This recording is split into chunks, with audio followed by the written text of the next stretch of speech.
Deion Sanders brings primetime to Colorado and makes Folsom Field the epicenter of college football. Boulder, Colorado, AP. A year after the Colorado Buffaloes' only victory came on a disputed touchdown in overtime, Folsom Field is suddenly the epicenter of college football. Tickets can set fans back more than $400, and Deion Sanders' guest list never disappoints.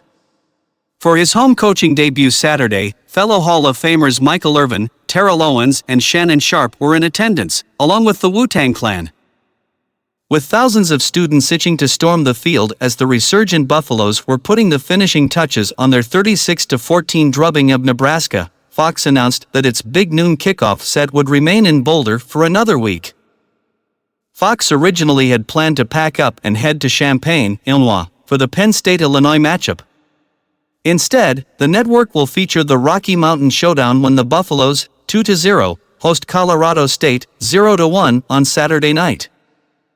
The Rams-Buffs game isn't exactly a marquee matchup, but the draw here is Coach Prime and all that he brings to the program, the stadium, the campus, and the community. The Buffaloes, who moved up 4 spots to number 18 in the AP Top 25 on Sunday, will be featured by Fox with its early kickoff for the third consecutive week. In Week 1, the set was in Fort Worth, Texas, where the Buffaloes became the first Power 5 team since 1997 to win its opener as a 20-plus point underdog when they beat last season's national runner-up, the TCU Horned Frogs, 45-42. Sanders told the Fox crew before kickoff in Week 2 that he slept in his office overnight so he could enjoy every bit of his debut at Folsom Field, where the crowd of 53,241 was Colorado's largest since 2008.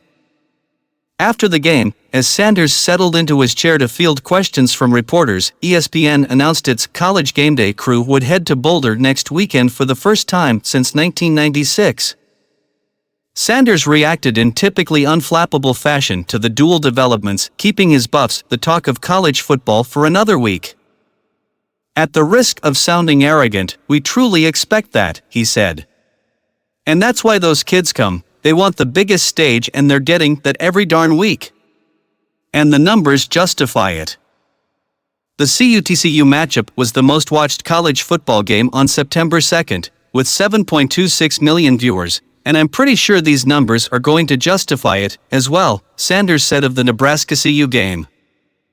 The last time Game Day came to Boulder was September 14, 1996, when the 5th-ranked Buffaloes lost to number 11 Michigan 20-13. Game Day visited Boulder twice in 1995, the year after ESPN began sending its crew to college campuses. The sellout crowd was abuzz from the moment the gates opened for the 10 a.m. kickoff Saturday. "I felt like it was the spring game all over again," said Buffs quarterback Deion Sanders, who overcame a slow start, 4 possessions, 4 punts, to pile up the points by leading Colorado to scores on 6 of his last 7 drives.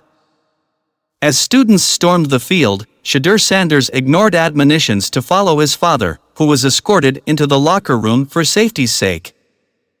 "This was my first experience with the fans rushing the field, so I was really excited," said Deion Sanders, who has thrown for 902 yards and 6 TDs with 0 interceptions so far.